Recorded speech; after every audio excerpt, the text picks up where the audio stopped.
What's up, my brothers? So in this video I want to talk about the importance of being precise with your wording. Some of you may be familiar with a book called The Four Agreements. We got emergency vehicles coming, gotta wait for that, which talks about being impeccable with your word is, I believe, the first agreement and what they deem the most important one as well.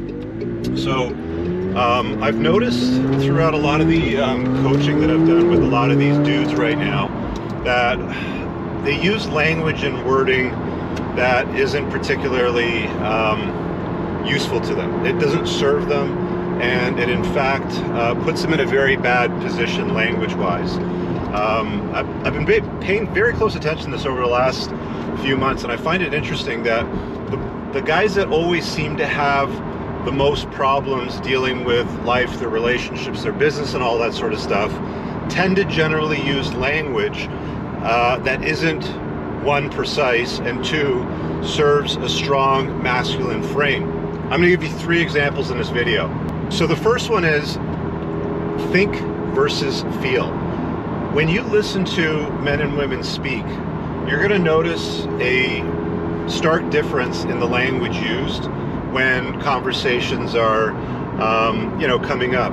Most women, you'll notice, and you'll start to catch this now, so pay very close attention to these three tips here. Most women, you'll notice, will open up most conversations, especially when they're responding to something, with "I feel like," okay? And it's very, very common.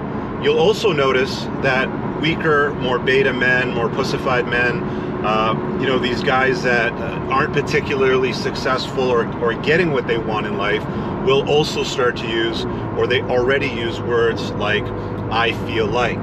And that's the wrong way to go about it. As a guy, you shouldn't be feeling like anything. You should be basically responding, or when you're making these statements, with "I think." A thinker, a rational mind, will have conversations using "I think," not "I feel." Feel is like my gut feels, my heart feels. You get the idea, right? Like, those are the conversations that more women will start with, especially when it comes to like a lot of modern topics today, when it comes to the sexes and genders and all that. So that's the first one that I want you to be well aware of, is that these conversations don't necessarily need to go in that direction if you're aware of what it is that you're talking about. So, number one. Number two is partner versus wife. This one's incredibly funny to me. This is not something that my parents would have used when they were having conversations with each other when I was a kid. My dad called my mom his wife. My mom called my dad her husband. There was no use of the word partner. The word partner today gets overused far too often, and I find, it started with women. I first heard it maybe about 10 years ago. I was in a relationship with this chick that was, more left-leaning, more sort of liberalized sort of thing. And I remember we were out somewhere and we were talking about something with a sales clerk, and she referred to me as her partner. And I looked at her afterwards and I'm like, "Why'd you call me your partner? Like, I'm your boyfriend. Like, you don't ever call me that again." And it's like, "Oh, I'm just trying to be like more neutral and equal sort of stuff." And this word partner, guys, I'm telling you right now, stop using it. It doesn't serve you. It makes you look silly, even though you may not feel it or understand it, if you know what I'm saying, the way that you're using it, but it makes you look quite silly. Never use that. Like, if she's your girlfriend, call her your girlfriend. If she's your wife, call her your wife. If she's a girl that you're dating, refer to her as a friend if you want. It doesn't matter. I mean, if you haven't had the talk where she comes at you and wants to have a conversation about exclusivity or anything like that, or where do we stand, she's just a girl that you're dating. My date, you can refer to her as. But stop calling the opposite sex your partner. Law firms call partners partners when they've made partner. It's an accomplishment, and there's a certain degree of privilege that comes along with that. There's no partnerships and relationships. It's there's men and there's women, and men bring certain value to the table, women bring other value to the table. There's nothing equal about it. It's complementary. refer to it in that tone, not in such a way where you're like, oh, she's my partner. It's not a business. It's not a, you know, like a LLP or anything like that. You're not a law firm and she made partner or you made partner or any of those things.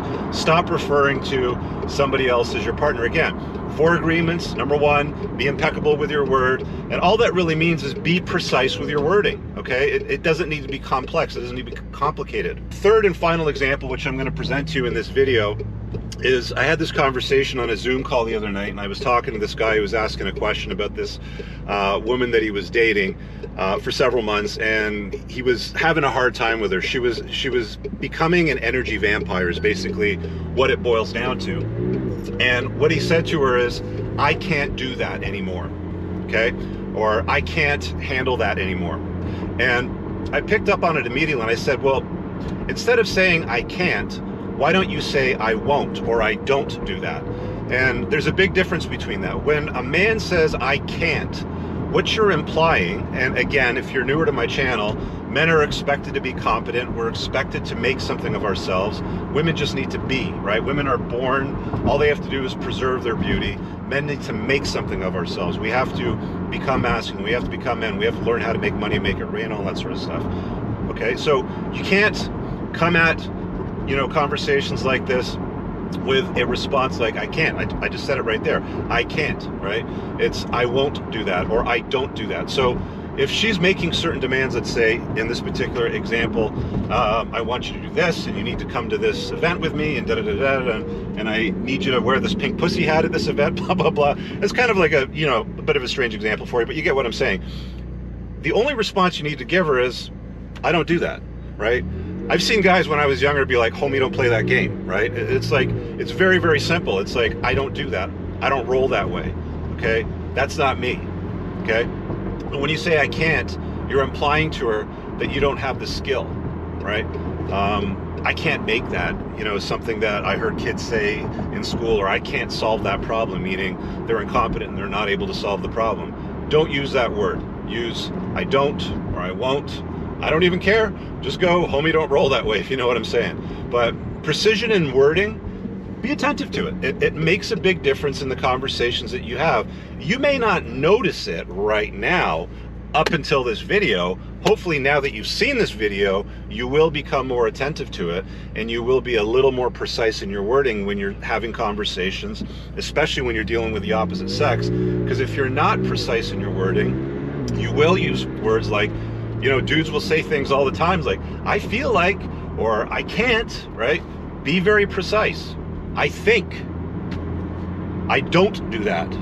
It's not complex, but it's a little bit more difficult for you to do because, again, most guys are conditioned to use softer, weaker, more neutralized language like my partner, if they're in a relationship, instead of my girlfriend. Stop calling her your partner. Call her your woman. Call her your girlfriend. I don't care. If she's calling you a king, call her a queen. It's up to you. It doesn't matter to me. But stop using ridiculous neutral terms like partner or feminized terms like I can't, for example. You get the drift. Leave a comment below. Let me know what you think about this video. Maybe you agree, maybe you disagree. I don't know. It doesn't matter to me at the end of the day. I'm driving the McLaren, so whatever. But the point that I'm making, guys, is precision in wording matters. It is incredibly important. And when you're more attentive to it, you will deal with it and you will end up using the correct language more often than not. Leave a thumbs up. There's some pinned comments at the top of this video with links to my book, The Unplugged Alpha. You should get it if you haven't read it. My community, booking me for coaching, a whole bunch of other stuff. Check it out. We'll see you guys in the next video. Peace out.